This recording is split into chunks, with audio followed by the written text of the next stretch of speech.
Hello friends, मैं शिवपुरी जैन आपका स्वागत करता हूं आपके अपने यूट्यूब चैनल पर।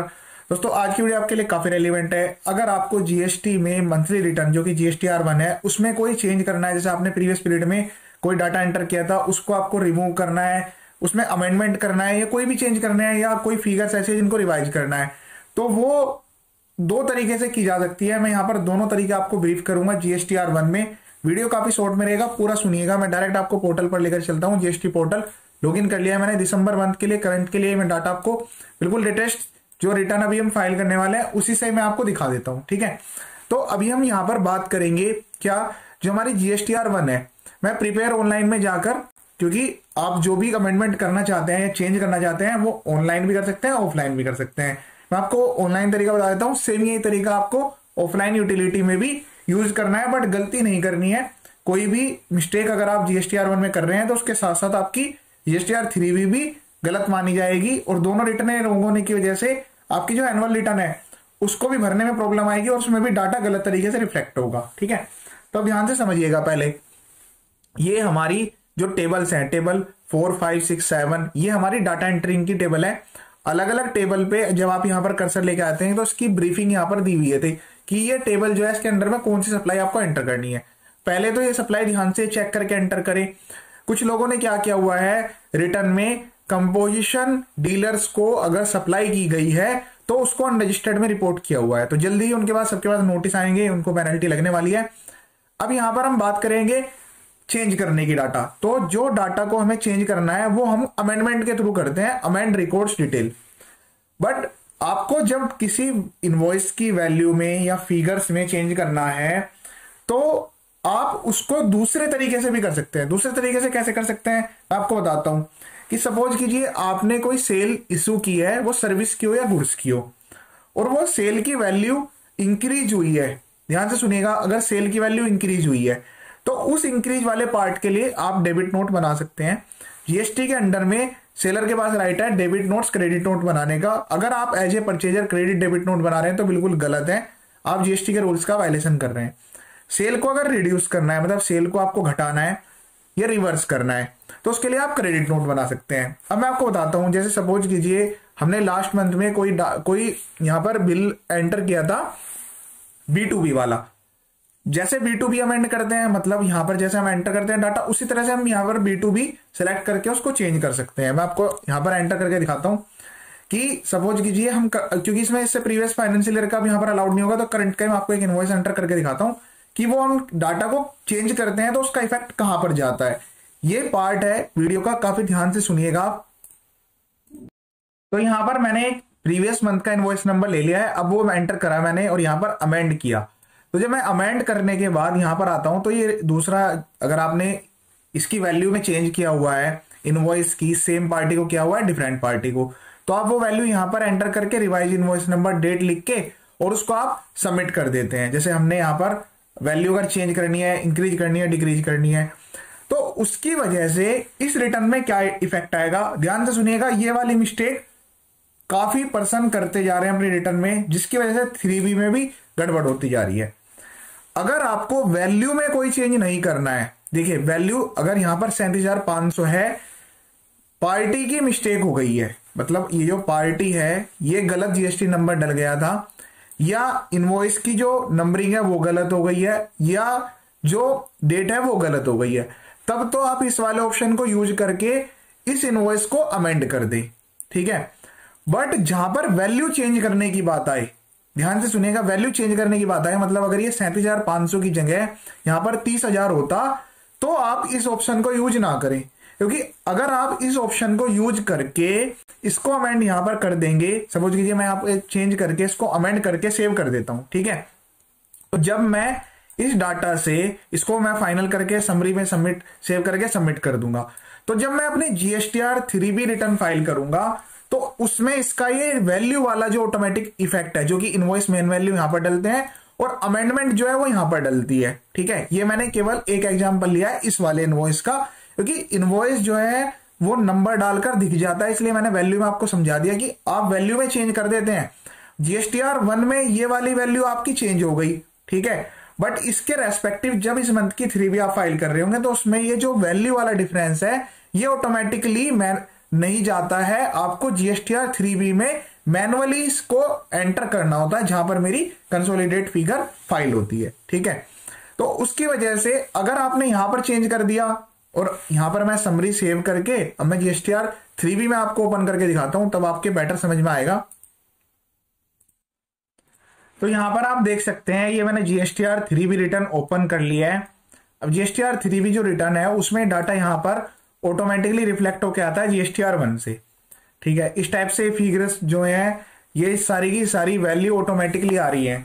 तो यहां पर आपको मैनुअली उन वैल्यू में अमेंडमेंट भी करना होगा, मतलब उन वैल्यू को यहां पर चेंज करना होगा जो इनवॉइस का आपने इफेक्ट लिया है, जितनी वैल्यू से उसको इंक्रीज करना है, मतलब बढ़ाना है या घटाना है, तो वो आपको मैनुअली यहां पर करना होगा। अगर आप ऐसा करना भूल जाते हैं तो फिर क्या होगा, इस वाले ऑप्शन में यहां पर सर्विसेज के अंडर में यूजर सर्विस में रिटर्न्स वाले में ये पॉइंट आता है टैक्स लायबिलिटी एंड कंपैरिजन का। देखिए यहां पर मैं क्लिक करता हूं तो यहां पर आप किसी भी साल के लिए फिगर चेक कर सकते हैं।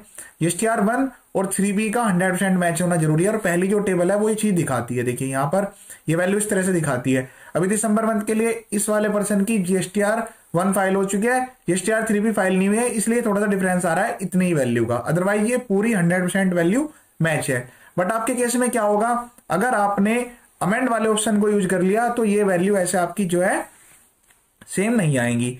अब मैं आपको दोबारा से वहीं पर लेके चलता हूं कि अब अगर जीएसटीआर 1 में हमें वैल्यू को इंक्रीज करना है, मतलब बढ़ाना है या घटाना है, तो हमें क्या करना है, तो आप उसके लिए प्रॉपरली डेबिट या क्रेडिट नोट्स का यूज करें। ठीक है, ये मैंने table number 4, 4A, B, C इसमें सारे आते हैं, इसलिए समझाया एक इनवॉइस का एग्जांपल लेते हुए।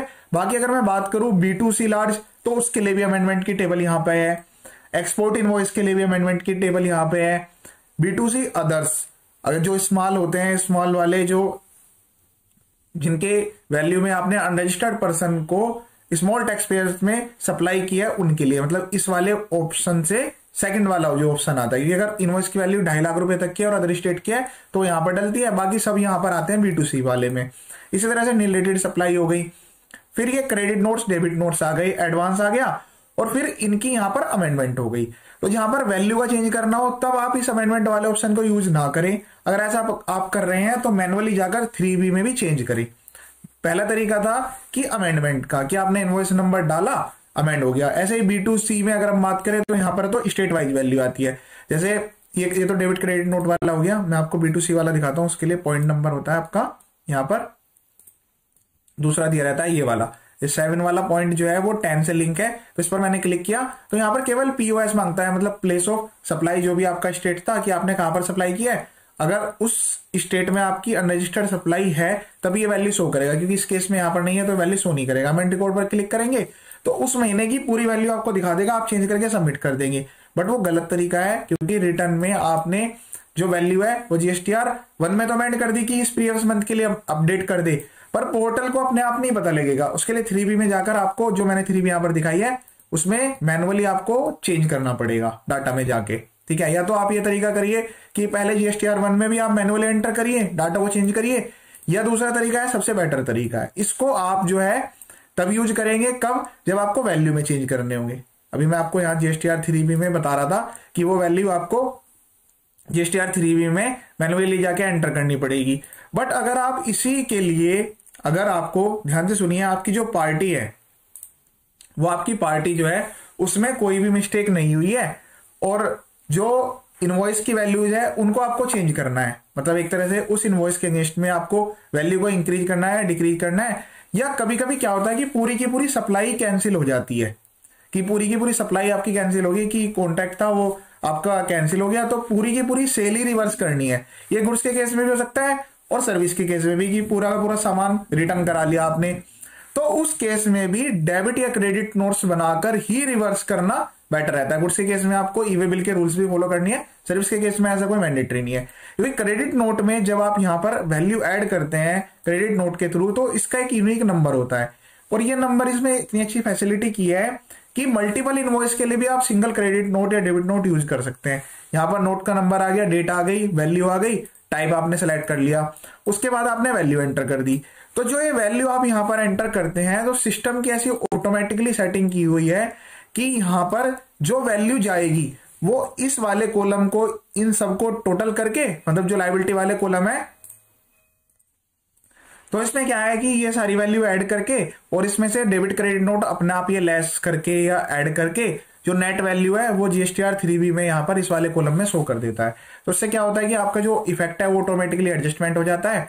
बट ऐसा भी हो सकता है कि इस वाले टाइम पर आपकी सप्लाई ना हो, आउटवर्ड सप्लाई, तो डेबिट क्रेडिट नोट्स का जो नेगेटिव बैलेंस है वो यहाँ पर नहीं आएगा ऑटोमेटिकली। तो ध्यान रखिएगा जब आप डेबिट क्रेडिट नोट्स यूज कर रहे हो तो उस मंथ की सप्लाई में उसको यूज कीजिएगा, क्योंकि अब इनवॉइस से कोई लिंक नहीं है, तो आप किसी भी महीने में उस सप्लाई को रिवर्स करके और उसके जो एडजस्टमेंट है वो ऑटोमेटिकली ले सकते हैं। तो ये बेटर रहता है कि यहाँ पर 3B में क्या है कि वो जो वैल्यू है वो अपना आप ही रिवर्स हो जाएगी अगर कम किया आपने, और अगर इंक्रीज किया तो ऑटोमेटिकली बढ़ के यहाँ पर आ जाएगी और उसका जो टैक्स की कैलकुलेशन है वो ऑटोमेटिकली ले लेता है। बट फिर भी आप एक बार क्रॉस वेरीफाई करें।